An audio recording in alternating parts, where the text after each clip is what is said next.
In September 2024, Canada's labor market experienced notable shifts, with significant changes in both full-time and part-time employment.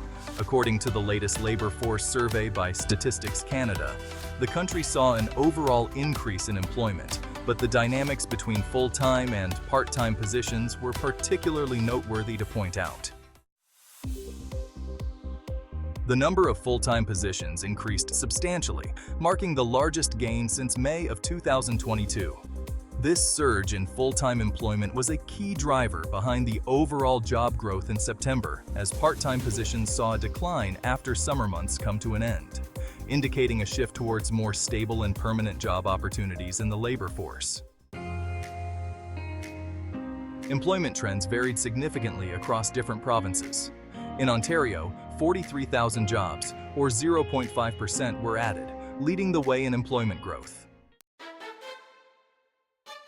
The employment changes in September 2024 varied across different sectors, with professional, scientific, and technical services leading the way. These industries saw a significant increase in employment, reflecting a growing demand for specialized skills and expertise. As Canada's population ages, job growth continues to be driven by ongoing needs in healthcare services and social support industries as well. Infrastructure projects and residential construction activities continued to increase as Canada's infrastructure maintenance fell behind, due to shutdowns seen during the pandemic years and increased environmental disasters across the nation. But not all sectors have seen increases as Canada continues to grapple with a lackluster productivity problem. Manufacturing experienced a decline, which can be primarily attributed to global supply chain issues as foreign nations struggle with their own economies and changes to their supply demands.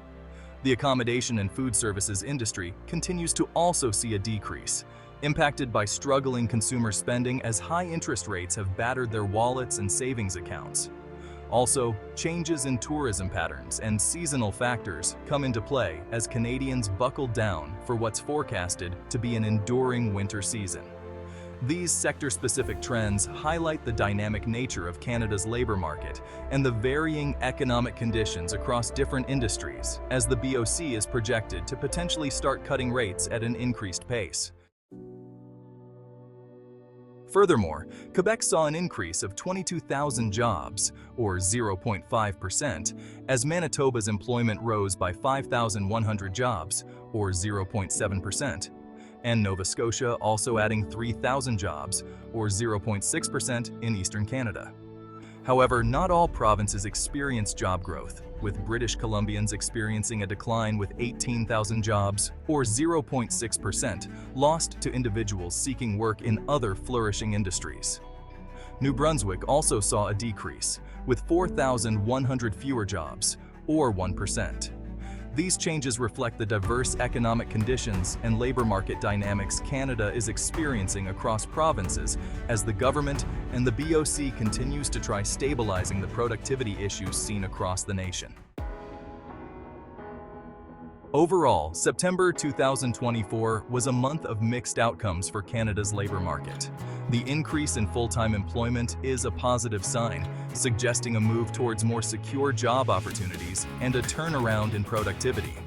However, the decline in part-time positions and the varied provincial employment numbers highlight ongoing challenges and regional disparities in the labor market that continue to need focus with restructuring policies to ensure those sectors don't continue to see further decaying trends.